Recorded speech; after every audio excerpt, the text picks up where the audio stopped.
मेरा 25 साल की थी जब उसने पहली बार वह आवाज सुनी। यह न तो अंधेरे में कोई फुसफुसाहट थी, न ही सन्नाटे में कोई चीख। बस एक हल्की जानी पहचानी धुन, जैसे कोई भूली बिसरी लय जिसे वह कभी जानती थी लेकिन अब भूल चुकी। ये आवाज तब आती जब वह अकेली होती, आमतौर पर सुबह की खामोशी में, जब वह अपनी छोटी सी बालकनी में खड़ी होकर लिली के पौधों को पानी दे रही होती। क्या तुम्हें मेरी याद है? एक दिन आवाज ने पूछा। मेरा ठिठक गई। उसकी उंगलियां मिट्टी से भीगी हुई थी। उसने मुड़कर देखा, लेकिन वहां कोई नहीं था। वह अकेली रहती थी, सालों से अकेली। उसने इसे नजरअंदाज कर दिया।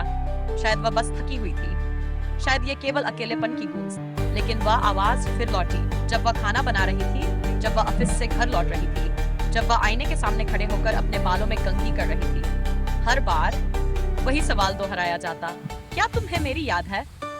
मीरा ने अतीत की परतें खंगालनी शुरू की, जमीन में नहीं बल्कि अपनी यादों में। उसने पुरानी डायरी निकाली, बचपन की तस्वीरें उल्टी पलटी, माँ को फोन किया और अपने बचपन की कहानियां सुनी।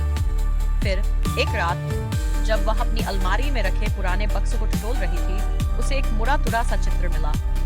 उसमें एक छोटी लड़की बनी थी, मुश्किल से 5 साल की है, घुघराले बालों और एक टूटी हुई सामने की दांत के साथ।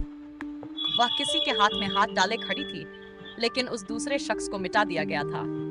केवल हल्की धुंधली परछाई बाकी थी, जैसे समय के साथ मिट गई हो या जानबूझकर मिटाई गई हो। और तभी मीरा को याद आया, उसकी एक काल्पनिक दोस्त थी, लीला। वह उसके साथ खेलती थी, बातें करती थी, यहाँ तक कि अपने गुम हुए होमवर्क का दोष भी उसी पर डालती थी।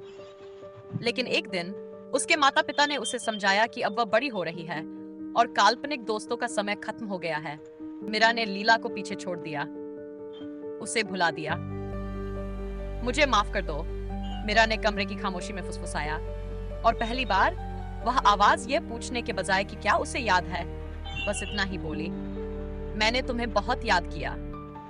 उस रात मीरा ने एक छोटी लड़की का सपना देखा, घुंघराले बालों और टूटी हुई सामने की दांत के साथ, जो नंगे पैर लिली के एक विशाल खेत में दौड़ रही थी। सुबह वह आवाज हमेशा के लिए चली गई, लेकिन मीरा को फिर कभी अकेलापन महसूस नहीं हुआ।